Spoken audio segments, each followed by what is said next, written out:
What is up, guys? It's Alex here, back for another video, and in this one we're going to be doing a starting hero tier list. So the previous hero tier list that I did was kind of like an overall tier list for heroes, like the best heroes considering early game, starting, mid game, and late game. And just like the overall utility. In this video, we're going to be focusing on just the starting heroes. So we're going to try to cover almost all of them. We're probably not going to cover all, like 100% of the starting options, but I hope like 90 to 95%. So that's what we're going to focus on, and we're going to rank those in terms of their utility and usefulness overall. All right, so the first spot, the God tier hero, same as in the hero tier list, it's still gonna be Luna. Not gonna get too much into it, as I've explained most of her advantages in the hero tier list. But yeah, she is the best starting option as Conflux, and basically her utility is just amazing, especially early and mid game. She can farm the entire map basically with just her Firewall and a few pixies and spell power and mana. And as the game progresses, like it's really easy to farm conses and pickets and hives with her. For example, she can do most breaks without really any army as well. So she's really, really useful, even if you're actually maining another hero, but she can still be super useful in farming the map. All she needs is some spell power and mana. And as the game progresses, her usefulness kind of deteriorates a little bit, but she will still be pretty good in the late game as a good spellcaster. She is a good spellcaster. She'll have good spellcasting stats. So in the late game, magic will be important in the final fight, so for that reason, she's still going to be pretty useful. So, still the top hero. There are situations where Luna can suffer if she has a magic resistant or fire resistant break, or ranged blocks or something like that. They can certainly set you back when you're playing as Luna, but overall, the number of situations where she's going to be useful kind of much outweigh the situations where you're going to have problems with her. So she's still the top pick as a starting hero. All right, the second tier of the starting heroes is going to be Shakti and Galthran. And they're both good options, and I was actually thinking about ranking Galthran a little bit lower, but I'll explain why I rank them both on the same spot. So both of them have a unit specialty, and Shakti, starts with 3 stacks of troglodytes, which gives you really good tempo in the early game. You can take size 3 hive on day 1. You can do a dragon cave on day 1. Just overall, really good tempo. As an overlord, he starts with tactics and offense, and overlords get a really good skill progression, really high chance of rolling earth magic, and overall, just like he'll get things like armor and logistics and interference, and other good skills. So for that reason, I have Shakti here on slot 2.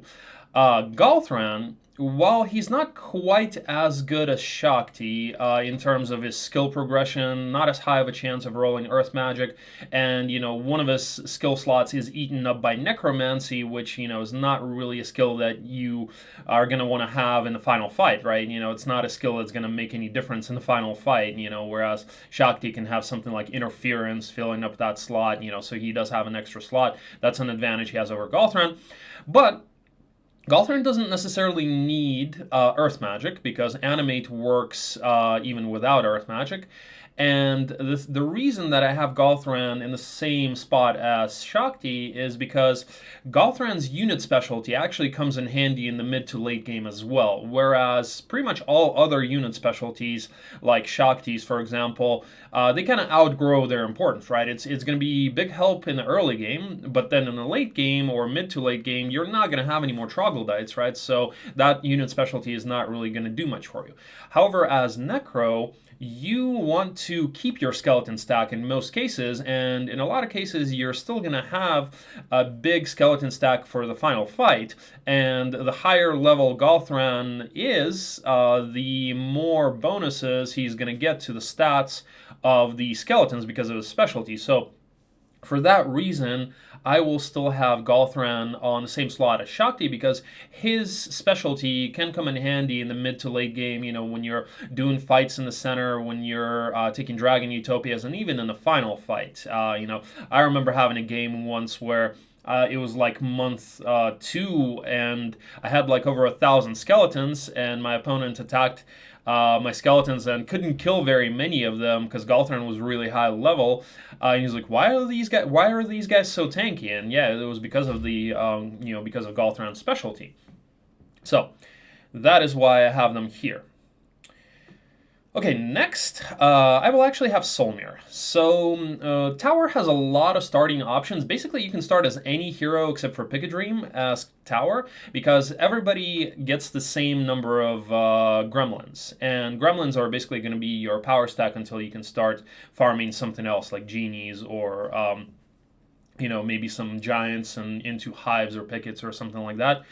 I prefer Solmir. It's certainly my personal preference. I do prefer spellcasters, but Solmir, because of his Chain Lightning, is quite useful. So, Chain Lightning allows you to do fights in the early game that you can't necessarily do with other heroes, like ranged blocks and ranged guards. It can help you do the break. Like if you're facing something like enchanters or power liches, you can hit and run it with Chain Lightning, or just overall using Chain Lightning for more difficult fights.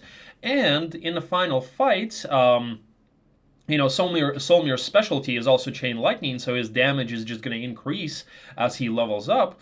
And, in the final fight, let's say if you don't find any good magic in the desert, and neither does your opponent, then you still have that Chain Lightning, which is a big help, right? So for that reason, I have Solmir here in slot 3. Okay, next I'm going to rank Drakon. Drakon, similar to Shakti, he starts with 3 stacks of nulls. You can take a size 3 hive as fortress on day 1 because of him. There are better options as main heroes as fortress, like Tazar or even Alkin are better. But if you start as Tazar or Alkin, you're missing out on the null advantage that you would have with Drakon. So for that reason, I have Drakon here, slot 4, A+.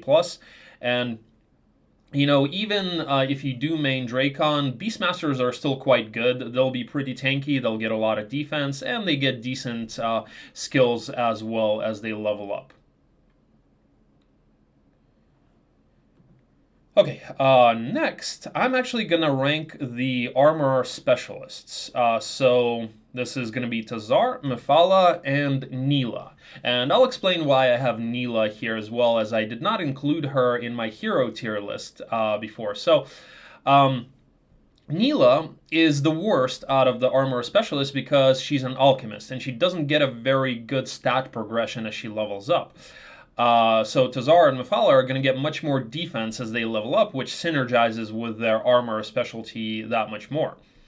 However, the reason that I have included her on this list is because while a Tazar start and a Mephala start kind of sets you back a little bit, because like I mentioned, Tazar, you're going to be missing out on nulls that Drakon brings if you start as Tazar, and if you start as Mephala, you're going to be missing out on the additional elves that Ivor brings, as most people start as Ivor for Rampart. But for Tower, you're not really missing out on a whole lot, because as I mentioned, you're going to have just about the same amount of gremlins as any tower hero except for Pick a Dream. So for that reason, I have Neela on this list in this slot as well.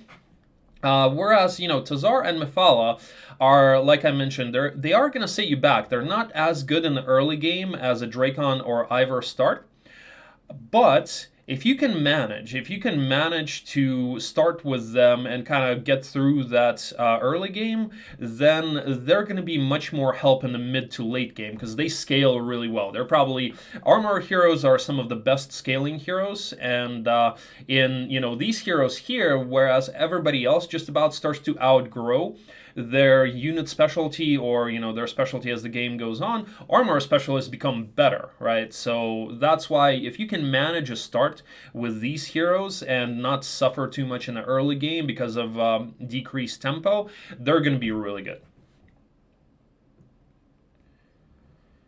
Okay, next we are going to have Cassiopeia and Tyrixor. So Cassiopeia, the standard Cove starting hero, Tyrixor, the standard Stronghold starting hero. They both start with offense and tactics. Um, the reason I kind of have them a little bit lower, they are good heroes. Their skill progression is pretty good. Their stat progression is pretty good. But the problem with them is the units that they start with, Nymphs for Cassiopeia and the Wolf Raiders for Tyrixor, they are glass cannons. So the problem is going to be the fact that it's a little bit difficult to take fights with them. You really need to know how to do fights without taking any hits, and sometimes that's just not possible. You're going to have many more situations where you're going to need to tank some hits, like when taking hives, for example, or when doing fights with something that you can't outspeed, or ranged units or something like that that you can't necessarily close the gap in one turn. So all of those cases, you're going to suffer if you take hits with Cassiopeia and with Tyrixor, right? Because Nymphs die really quickly, and so do Wolf Raiders, right? You can take Pickets with these heroes. You can take Conses with them. Hives are more difficult. With Tyrixor, you can. Cassiopeia, not really, because you'll lose your entire Nymph stack. But even with Tyrixor, you'll be trading away your Wolf Raiders. But like I said, with Cassiopeia, for example, Conses and Pickets are not that great unless they're close to the road, because you have that swamp terrain penalty. And with Tyrixor, they'll be good, but again, if you take Pickets, you're likely going to be trading away your Wolf Raiders, and if they end up moraling on you, you're going to suffer as well. So for that reason, I have these heroes a little bit lower than heroes like Shakti and Drakon.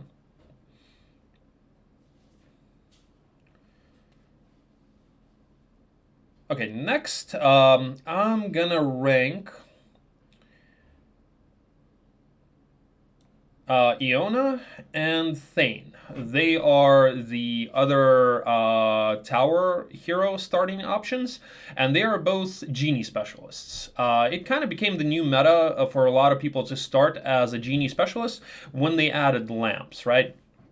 And it makes sense because, once they added lamps, that's what kind of made Tower better.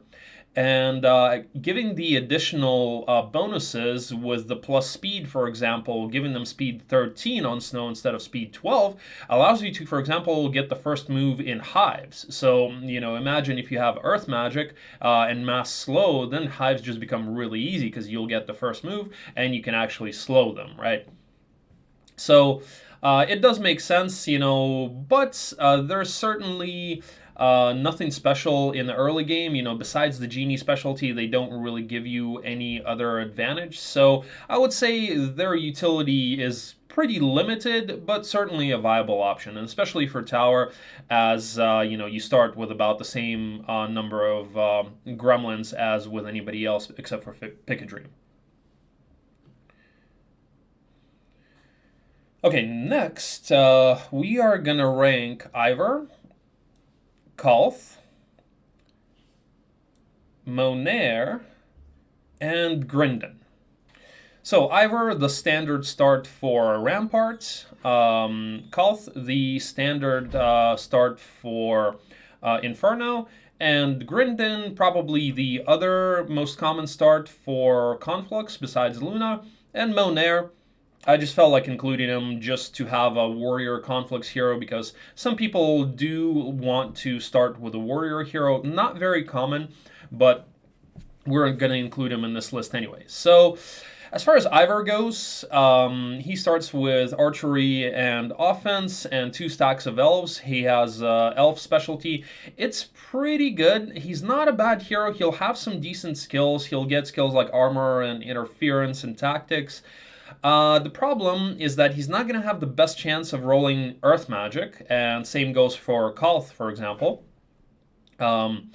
And, a lot of times you may not necessarily even main Ivor if you really need Earth Magic and he just doesn't roll Earth Magic and you find somebody else to roll Earth Magic. And Ivor will be pretty good in the early game, but again, he kind of outgrows his unit specialty because usually you're not going to have elves in the mid to late game. Sometimes you do, but not that common. And and not having a good chance for Earth Magic, that's why he's kind of this low on the list.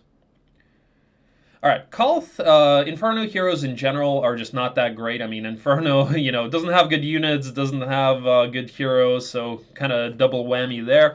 I actually kind of like Kalth because of his scouting. It's always a good idea to have a scouting hero in the desert because when you're entering the desert, that additional scouting radius can help you see something that you would not have normally seen. So I usually try to have either a scouting hero in the desert, or, with Kalth, you have scouting yourself, so you don't necessarily need a scouting hero. So for this reason, I have him this high, quote-unquote, on the list. I could have had him lower, but he will have a decent stat progression. Not a good chance for Earth Magic, but other skills will be all right. He'll get good chances at, like, tactics and offense and whatnot. So, for that reason, I have him here. Monair, so an option as Conflux, not a very common one, but a pretty decent starting hero. He starts with logistics and offense, which are obviously good starting skills, and he starts with 2 stacks of air elementals, which is also really good.